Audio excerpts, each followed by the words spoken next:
இஸ்ரேலுடனான அனைத்து வர்த்தகத்தையும் துருக்கி நிறுத்துவதாக அறிவித்துள்ளது.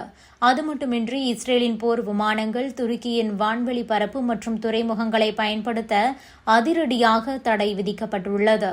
இந்த திடீர் அறிவிப்பின் பின்னணி என்ன? இந்த பதிவில் விரிவாக பார்க்கலாம்.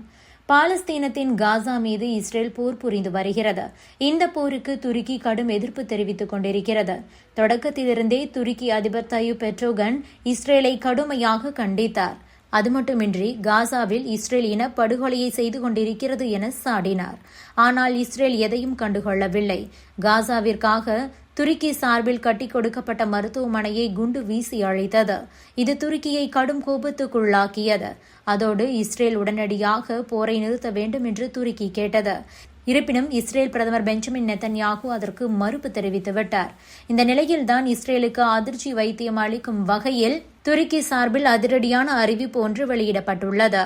இது தொடர்பாக துருக்கி நாட்டின் வெளியுறவுத்துறை அமைச்சர் ஹகன் ஃபிடன் என்ன சொல்லியிருக்கிறார் என்றால், மத்திய கிழக்கு முழுவதும் இஸ்ரேல் தனது ராணுவ நடவடிக்கைகளை நிறுத்த வேண்டும்.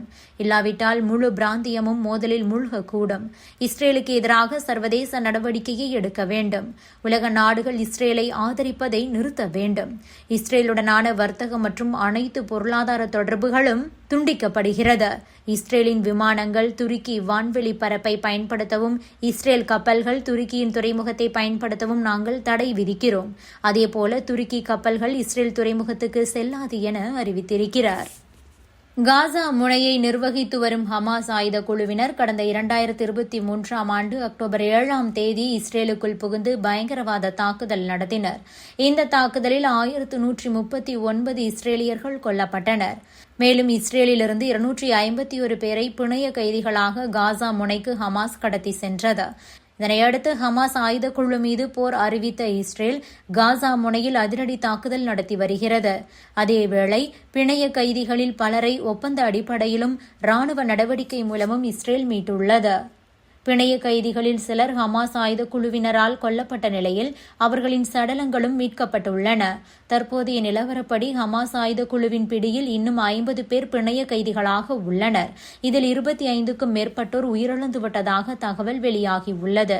அதேவேளை பிணைய கைதிகளை மீட்கவும் ஹமாஸ் ஆயுதக்குழுவினரை முழுமையாக ஒழிக்கும் நோக்கத்திலும் காசா முனையில் இஸ்ரேல் தொடர்ந்து தரைவழி வான்வழி தாக்குதலை நடத்தி வருகிறது. இந்த நிலையில் இஸ்ரேல் ஹமாஸ் இடையிலான போரில் காசாவில் பலியானோரின் எண்ணிக்கை 63,000 உயர்ந்துள்ளது. 2 ஆண்டுகளுக்கு மேல் நடைபெற்று வரும் இந்த போரில் காசாவில் இதுவரை 63,025 பேர் உயிரிழந்துள்ளனர். மேலும் 1,59,490 பேர் படுகாயமடைந்திருக்கிறார்கள் என்பதும் குறிப்பிடத்தக்கது.